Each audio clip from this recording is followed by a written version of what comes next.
네, 현 기자, 공수처로 윤 대통령 사건을 이첩하면 이 중복 수사 논란은 사라지게 되는 건가요? 네, 어느 정도는 가라앉을 것으로 보입니다. 네. 앞서 경찰과 공수처가 공조수사본부를 만들어서 교통정리를 한번 했고 이번에 검찰도 사건을 이첩하면서 각 수사기관이 누굴 수사할지 서로 합의를 한 거죠. 소환조사나 구속영장 청구를 여러 수사기관에서 하다 보니까 조사가 무산되거나 중복 청구됐다는 이유로 영장이 기각되는 경우도 있었는데요. 이런 혼선은 이제 줄어들 것으로 예상됩니다. 네. 특히 윤석열 대통령 조사도 공수처에서 하는 걸로 이제 정리가 되는 겁니다. 네, 이 수사 초기부터 논란이 불거졌는데 뒤늦게 정리한 게 아니냐는 지적도 있습니다. 왜 이제서야 이첩을 한 건가요? 네, 12.3 비상계엄 사태 직후에는 수사 기관마다 자기가 수사해야 하는 이유가 있었습니다. 모두 표면적으로는 사안이 중대하고 신속한 수사가 필요하다 이렇게 설명을 했지만 수사기관으로서의 역량을 보여주고 존재감을 드러내려고 했던 겁니다. 검찰은 앞서 김건희 여사 수사가 부실했다는 논란을 잠재우고 공수처는 수사 역량이 부족하다는 비판을 피하기 위해서 특히 경찰은 조직 수장이 사건에 연루돼 있었기 때문에 수사를 더 잘해야 했겠죠. 수사 권한 같은 문제는 뒤로 제쳐두고 앞다퉈 수사 경쟁을 하다가 향후 발생할 수 있는 법적인 문제를 고려해 이제 정리를 한 거죠. 오늘 공수처로 이첩한 건 향후 법원에서 위법 수사 논란 등 문제가 발생할 것에 대한 우려를 없애기 위한 조치라고 봐야겠습니다. 네, 그럼 이제 윤 대통령의 조사는 공수처가 하게 되는 겁니까? 네, 그렇습니다. 출석을 요구한 주체인 검찰이 수사를 더 이상 하지 않게 됐기 때문에 윤 대통령도 출석 요구에 응할 필요가 없어지게 되는 거죠.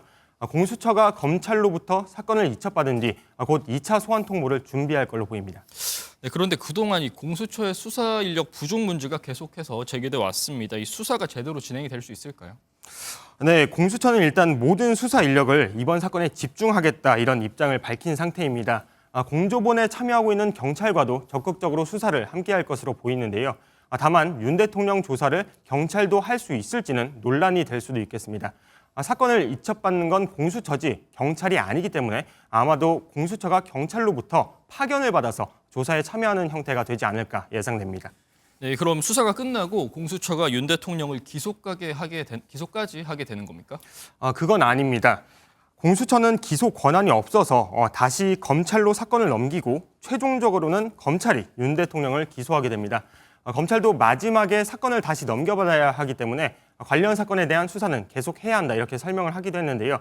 다만 검찰 비상계엄 특별수사본부 박세현 서울고검장이 사건 이첩 결정 이후 대검을 방문했는데 이게 항의성 방문 아니냐 이런 해석도 나왔습니다. 대검에서 곧바로 향후 수사 방향 논의를 위한 차원이라고 해명하긴 했지만 이 부분은 추가로 확인을 해봐야 할 것 같습니다. 네, 그렇다면 제일 관심사죠. 윤 대통령 공수처 소환 조사에 응할까요? 일단 답변은 불투명입니다. 앞서 윤 대통령 측에서 중복 출석 요구를 이유로 소환에 불응하겠다는 의사를 밝히기도 했는데 그 명분은 일단 사라졌기 때문에 지금 상황이 윤 대통령에게는 압박이 될 것으로 보입니다. 네. 내일 윤 대통령 변호인단에서 기자회견을 예고했는데 출석 관련 입장을 여기서 밝히지 않을까 예상됩니다. 12.3 비상계엄 사태를 수사 중인 검찰이 윤석열 대통령과 이상민 전 장관에 대한 수사를 고위공직자범죄수사처에 이첩하기로 했습니다. 공수처의 이첩 요청을 받아주지 않았던 검찰이 전격적으로 입장을 바꾼 겁니다. 검찰이 특별수사본부를 차리고 수사에 본격적으로 뛰어든 지 13일 만입니다. 검찰의 수사 진행 정도 등을 고려할 때 공수처에서 이첩 요청을 유지하는 것이 적절한지 재검토해 줄 것을 요청하였습니다. 이첩 결정 이유에 대해 검찰은 중복 수사 논란을 해소하고 법률에 정해진 절차를 따르기 위한 것이라고 밝혔습니다. 앞서 검찰과 경찰, 공수처는 수사 경쟁을 벌이며 중복 수사 논란이 계속됐습니다. 검찰은 이 과정에서 공수처법 24조를 위배한 것이란 지적도 받았습니다. 이첩 요구에 응하여야 한다고 되어 있는 거 맞습니까? 강행 규정이고 의무 조항입니다. 다만 공수처는 수사 절차가 거의 마무리돼 기소만 남은 나머지 피의자에 대해서는 이첩 요청을 철회했습니다. 검찰이 사건을 공수처로 넘기기로 하면서 윤석열 대통령은 검찰 대신 공수처로 출석해 피의자 조사를 받을 가능성이 커졌습니다. 탄핵안 가결 전 윤석열 대통령은 탄핵과 수사에 당당히 맞서겠다고 밝혔습니다. 저를 탄핵하든 수사하든 저는 이에 당당히 맞설 것입니다. 탄핵안이 통과되고 수사의 칼끝이 목전까지 향해오자 변호인단을 꾸리며 본격적으로 대응에 나섰습니다. 석동현 변호사는 내란죄 수사와 재판 그리고 탄핵 심판을 분리해 체계적으로 대응하겠다고 밝혔습니다.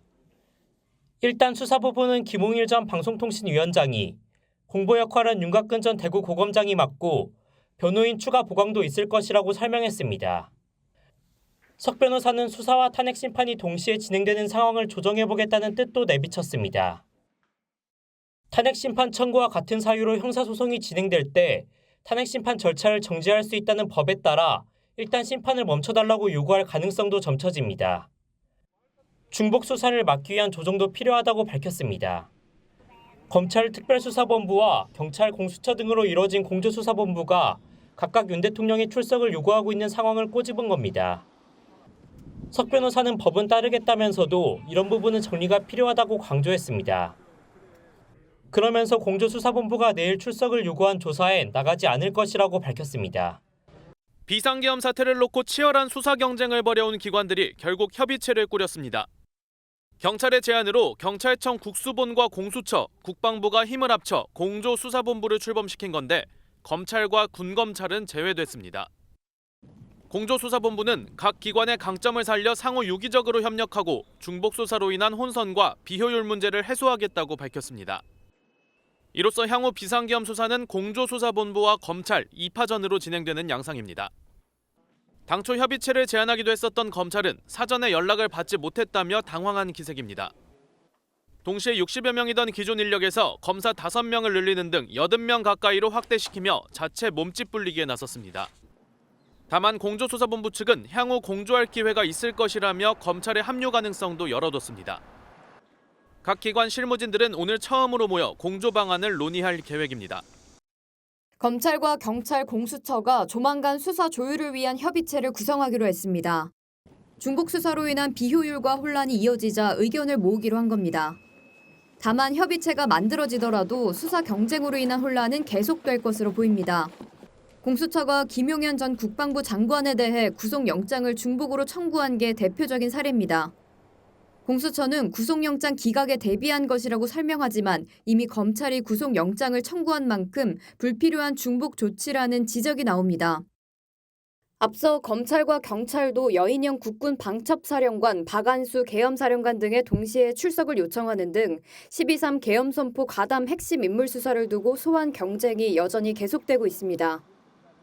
새 수사기관이 다 같이 뛰어들면서 향후 재판 과정에서 적법성 문제가 불거질 수 있다는 지적도 나옵니다. 저희들로서도 굉장히 안타깝게 생각을 합니다. 공소제기 절차의 적법성이나 또 증거 능력 문제로까지 결국 지금의 수사상 혼돈은 특검으로 해결되는 것이 유일한 대안이라는 주장이 나오고 있습니다. 공수처가 이번 비상계엄 사태를 수사하고 있는 검찰과 경찰에 사건 일체를 이첩하라, 즉 다 넘기라고 요청했습니다. 공수처는 중복 수사 우려를 없애고 수사의 신속성과 공정성을 확보하려는 차원이라고 설명했습니다. 오늘 오전 브리핑을 열어 이 요청을 다시 한번 확인하겠다고 밝혔습니다. 사건을 넘기라는 요청은 사건 초기부터 나온 수사기관끼리의 중복 우려 때문입니다. 핵심 피의자인 김용현 전 국방부 장관만 해도 공관과 집무실 압수수색은 경찰이 하고 신병은 그의 자진 출두로 검찰이 확보하는 상황이 이미 벌어지고 있습니다. 이에 그치지 않고 경찰은 검찰의 합동수사 요청을 거부하기까지 했습니다.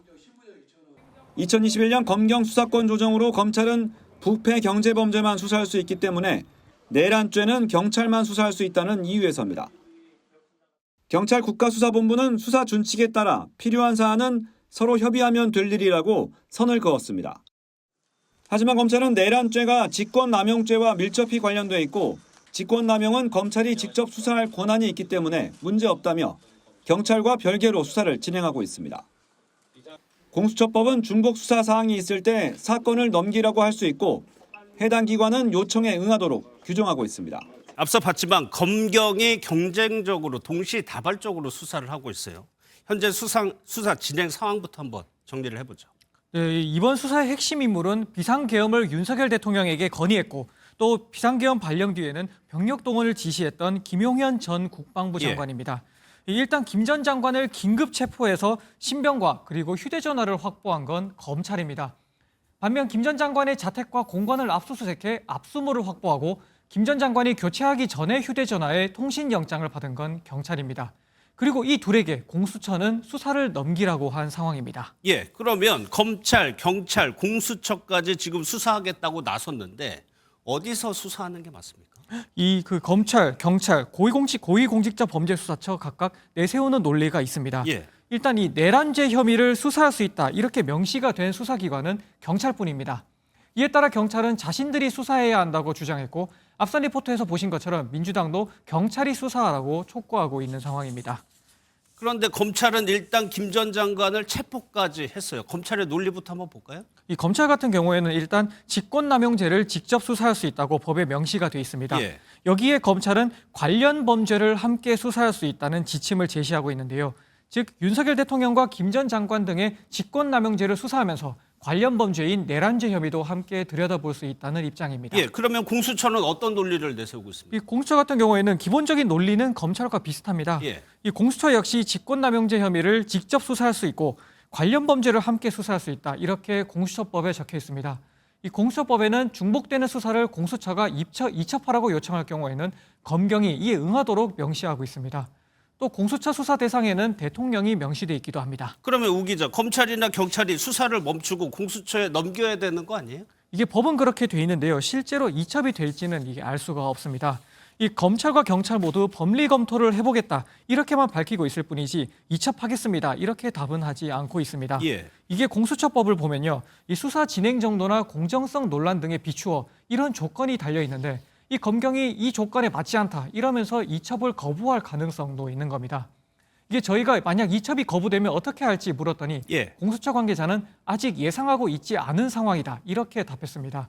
이게 내심 세 수사기관 모두 수사 주도권을 내주지 않으려고 보이지 않는 신경전을 벌이는 모양새입니다. 그런데 이 세 개의 수사기관이 제각각 약점도 있잖아요. 네, 그렇습니다. 이 먼저 공수처 같은 경우에는요, 모든 수사 인력을 총동원하겠다 이렇게 밝히긴 했지만요, 그렇다 하더라도 수사 인력 규모가 검경에는 못 미치는 상황입니다. 이 경찰 같은 경우에는 수장인 경찰청장이 수사 대상이고 검찰 역시 검찰총장을 지휘할 수 있는 법무부 장관이 또 수사를 받을 수 있다 이런 약점이 있습니다. 이 한 전직 사정기관 관계자는 이를 해결하려면 각 부처가 머리를 모아 모든 수사기관을 아우르는 합동수사본부를 만드는 게 해답이다 이렇게 말했습니다. 예, 일단은 검찰이 좀 앞서 나가는 것 같긴 한데 오늘 검찰에서요, 윤석열 대통령 체포 가능하다고 얘기했습니다. 네, 맞습니다. 이 기자들이 오늘 박세현 검찰 특별수사본부장이 브리핑에서 윤 대통령 체포가 가능하냐 이렇게 질문을 했습니다. 그러자 박 본부장은 지위 고하를 막론하고 엄정하게 끝까지 수사할 것이다 이렇게 말을 했죠. 이게 법리적으로는 가능하다고 볼 수 있는 게요, 이 현직 대통령에게 형사상 기소되지 않는 권리, 이른바 불소추 특권이 있긴 하지만 내란죄는 예외입니다. 그 대통령에게 내란죄 혐의가 있을 경우에는 수사와 기소가 모두 가능하다는 거, 즉 체포영장이나 구속영장 청구도 가능하다는 의미가 되는 겁니다. 그런데 법리적으로 가능하다고 해도 직무 정지도 되지 않은 현직 대통령을 체포한다. 부담이 상당할 수밖에 없는데요. 네, 맞습니다. 저희가 취재해본 결과 오늘 내일 혹은 이른 시일 내에 윤석열 대통령을 부른다거나 혹은 체포를 하는 식의 수사를 하기는 이게 어려울 거다 이런 전망이 나오고 있습니다. 예. 아무래도 윤 대통령에 대한 강제 수사 여부 같은 경우에는 먼저 신병을 확보한 김용현 전 국방부 장관의 입에 달렸다는 이유 때문입니다. 그러니까 김 전 장관이 계엄이 윤 대통령의 지시였다 이런 말이 나오는지가 관건이라는 얘기죠. 네, 그렇습니다. 저희 취재진이 수사 전문가들에게 한번 물어봤는데요.